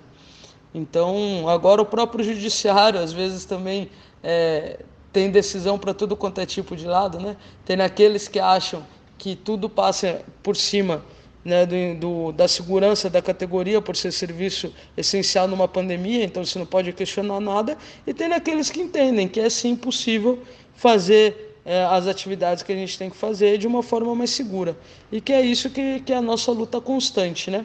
Segurança, justiça, e que seja um mundo mais igualitário, mais justo para todo mundo. Cibele, muito obrigado por essa entrevista aqui para nós no Faixa Livre. Eu quero te desejar um ótimo dia de trabalho e deixar também o meu abraço. Gostaria de agradecer muito o espaço. É importante a gente levar a informação para a sociedade brasileira, independente de como cada um votou, deixou de votar, para ir ficando cada vez mais claro do que a gente está falando quando a gente fala de desmonte da Petrobras, quando a gente fala, né, de uma gestão que tem tratado a Petrobras como uma empresa privada, ao invés de tratar como uma estatal que ela é. Se a gente pegar, desde que mudou para a política de preço da Petrobras, em julho de 2017 para janeiro de 2021, o diesel aumentou 42,64%. A gasolina aumentou 59,67%. E o gás de cozinha aumentou 130,79%. Enquanto o INPC, a inflação nesse período, foi de 15%. Então, olha o que a mudança na gestão de preços da Petrobras tem ocasionado. Os impostos eram os mesmos. Todos os outros elementos eram os mesmos. O que mudou foi a política de preço da Petrobras, que tem pensado, sim, em gerar cada vez mais lucro e dividendos para acionistas e também remuneração para diretores que não são concursados, estão lá contratados como consultores do mercado privado, ao invés de exercer o seu papel como uma empresa estatal, que deveria inclusive ser 100% pública, para não gerar esse tipo de divisão interna. A parte privada e a parte estatal deveria ser 100% estatal, para poder atender você, ouvinte, na faixa livre e a população brasileira como um todo. Tá? Então, por isso que a gente conta aí cada vez mais com o apoio de toda a população. Cada pessoa que nos escute ajude a replicar essas informações para a gente conseguir ter o retorno de que o petróleo brasileiro tem que servir ao povo, né? E não para o estrangeiro ou nem para o privado brasileiro, mas tem que servir ao conjunto da sociedade. Então, boa manhã, bom trabalho para vocês. Quem conseguir, fique em casa. Quem não conseguir, tome cuidado, siga as medidas de segurança, que o coronavírus não é brincadeira e a pandemia está aí sim, infelizmente cada vez mais forte. Mas estamos juntos, vamos superar mais essa. Conversamos aqui com a diretora da Federação Única dos Petroleiros, a FUP, Cibele Vieira. E vamos encerrando a edição de hoje do Faixa Livre, convidando todos vocês para amanhã, a partir das 8 da manhã, estarem novamente aqui conosco na Rádio Bandeirantes 1360 AM para mais uma edição do programa. Um abraço a todos vocês e até amanhã!